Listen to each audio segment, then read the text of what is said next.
third one in there, and that's the hardest one, and it's kind of bizarre, is the vanilla. Now the vanilla is Chardonnay, and you say, okay, so you're Chardonnay. People say, oh, it tastes buttery and oaky, blah, blah, blah. When you add sugar Chardonnay, it tastes like sugar.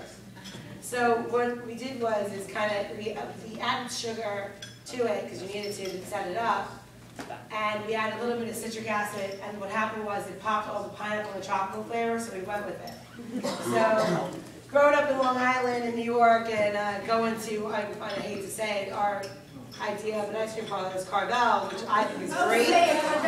All right, I'm just saying Carvel is. Punch it away. Well, I mean that's what it is, right? And when you got a banana split there, it would have pineapple topping and then some form of chocolate.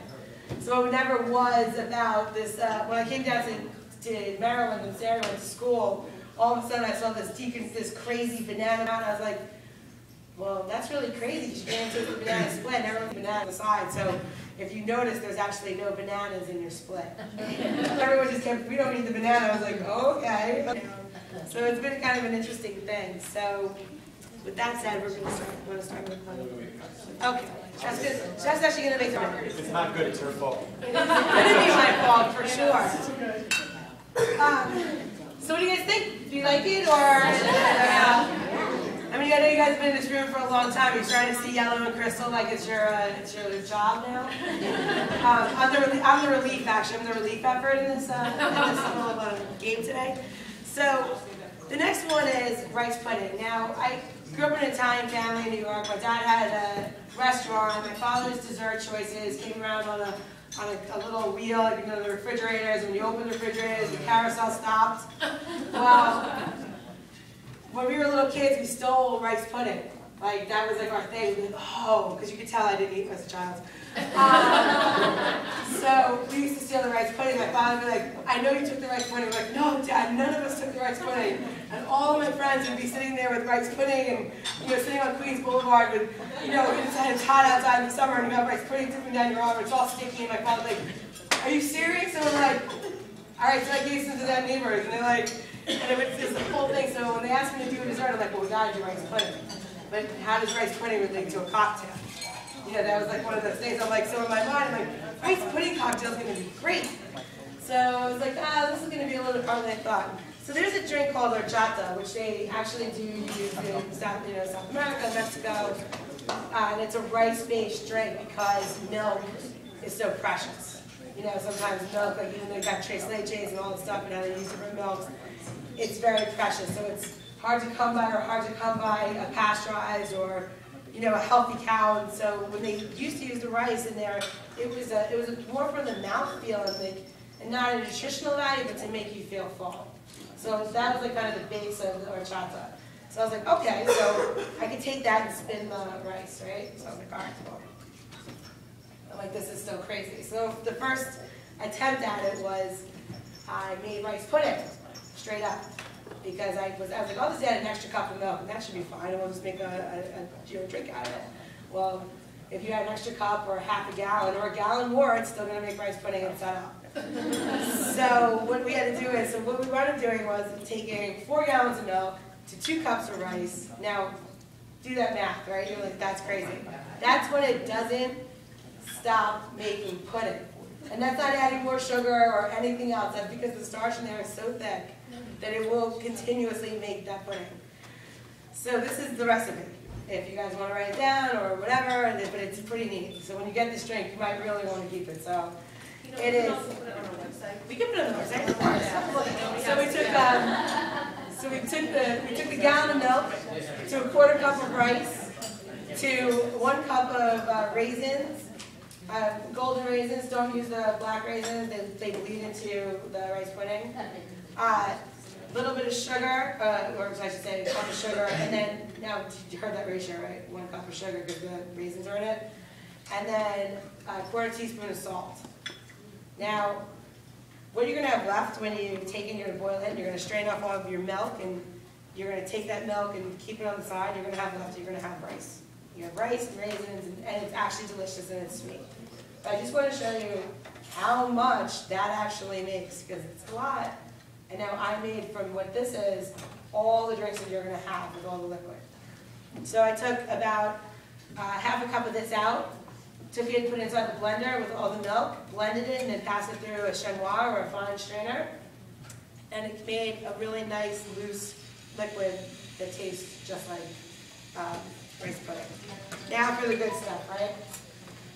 So, natural television, it's done. No, I will definitely give you another, I'll give you the full recipe. So we're going to use concoction Greek, which is a white whiskey, which means, anybody know what that means? Well, it's just all whiskey, all unaged. Who said that?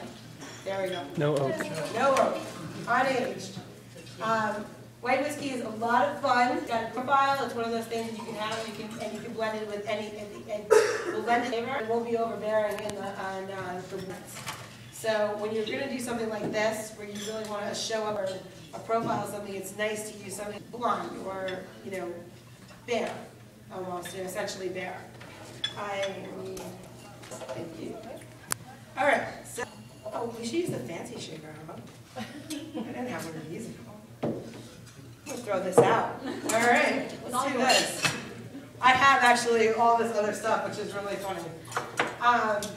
So we're going to take this and we're going to do 3/4 full of ice. Now, any shaker, when you shake a cocktail, you're going to definitely want to do 3/4 full of ice. And the reason why is the water content does make a difference into the drink. And we're going to take 1.5 ounces of the concoction Greek. And then we're going to take, does everybody know, this is St. Elizabeth's allspice dram. Dram is from the islands. It is made from the allspice berry. I should have asked you the question, how many people know what allspice is? Because I get a lot of random things. Well, it's crushed together with clove. I'm like, no, it's a berry. And the berry is toasted and preserved, or sometimes dried, preserved. It depends on where you get it from. McCormick's, actually, their allspice is toasted. So I don't use that anymore, the McCormick brand, even though I'm not being against them. They make great peppercorns. It's better like a nice something from Whole Food or raw allspice. It's just been dried. It's just, it has a better flavor. So anyway, this is a dram, so it's a little pure. And we're going to add 1 ounce of that. And then obviously the delicious rice pudding milk. And I don't know if you guys can see, and it's going to be pretty, it's not thick. Do you see it? It's pretty, it's a little, it's almost got the consistency of heavy cream, and we're going to do 2 ounces of that.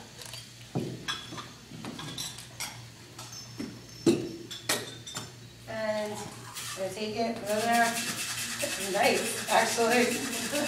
You give it a shake, nice and hard, pull it up high.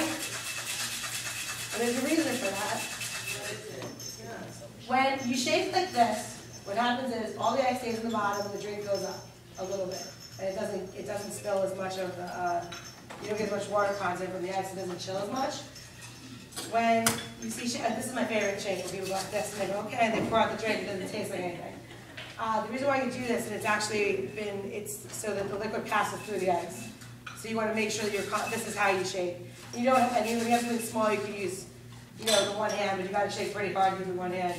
There's a new thing where my friends think it's, there's no glass.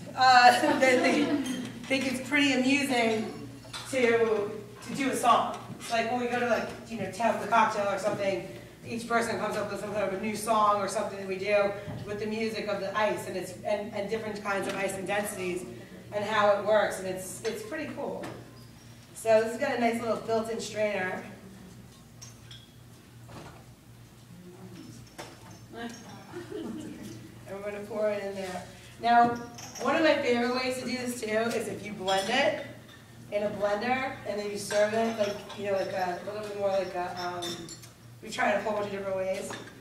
If you serve it more like a you know, a frozen drink, like a daiquiri or a frozen cocktail. But that's my version of rice pudding. So when you guys get yours, it should be out any second. Do you want to check it? Yep. Yeah, I'm like, you guys should have gotten yours by now, which I'm not trying to do.